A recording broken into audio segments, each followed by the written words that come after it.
welcome. Welcome to Happy Home School Online. I am your teacher, Ms. Samra Tariq, and I will be teaching you about elements of art. Some of you may even recall them from last year's lessons. The elements of art are like building blocks for creating artwork. There are 7 elements of art: line, shape, form, space, texture, value, and color. Artists use different types of lines to give out different messages. For example, a curvy line shows movement, whereas a flat line shows that there is no movement taking place. Artists use shapes, which are two-dimensional, and they convert them into form by giving it a three-dimensional look. As you can see on your screen, that the circle here is two-dimensional, whereas they have made it into a sphere, and this is only possible through proper shading. Here, triangle is a two-dimensional, it is called a shape, and when you make it a three-dimensional pyramid, it's called form. Artists use different kinds of colors again to illustrate different moods. For example, last year we studied about warm colors and cool colors. So you already know that warm colors such as orange, red, and yellow give out a very warm feeling to the viewer, whereas cool colors like green, blue, and violet brings a sense of calmness to the viewer. Artists use textures in their work to give it a more three-dimensional look and give it a realistic effect. For example, if they want to give their drawing a hard look, they make wall-like drawings like this. Again, you have already studied about perspective in your previous years. You know about overlapping your images and objects. So that is how the artists create a sense of space in the work. You feel like you can go inside the paper. The artists use perspective in the work.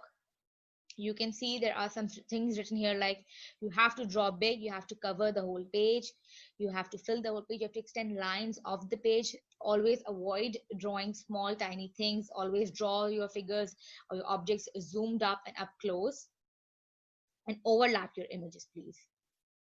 Value is one of the most important elements of art. It means going from dark to medium to light. Again, it just gives your drawing a 3D look and a realistic look, and it helps your shapes go from two-dimensional to three-dimensional. Artists use these 7 elements to compose a piece of artwork, and not every work of art contains every one of these elements, but at least you will find 2 or 3 of them always present in the work. Knowing these elements will allow you to analyze, appreciate art, as well as help you create art yourself. Now, these are some examples of some still lifes of vases kept on table in different arrangements. You can see they're overlapping one another. There are shadows here. There are light marks here. You can see different color combinations here. What I would like you to do is I would like you to draw at least 2 different kinds of vases on a table surface and use proper elements of art, mainly value, color, shape, and form. Now let's move onwards, and I want you to look at my still life and notice how I'm using watercolors. This is probably the first time you are going to be looking at your teacher do watercolor. So learn some tips and techniques. You start by adding 1 drop of water in your paints so your paints are activated.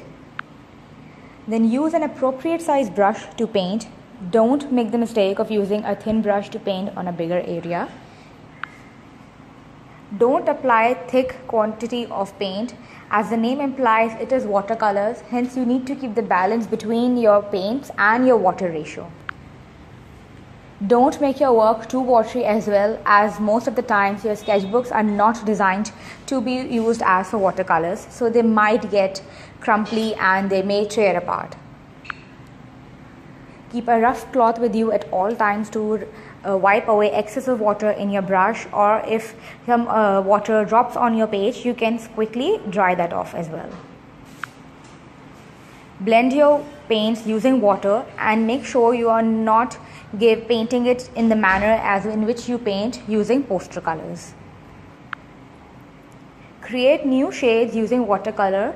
While your paints are wet, add drops of different paints on top of them, and then you will see how water mixes within its own self and create very new and unique kind of shades. Don't forget to add shadows in your work so that it gives a more 3D look to your still life.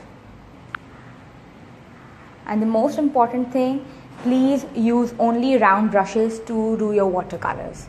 And keep practicing, and I hope you get the hang of it and you enjoy working with this new medium.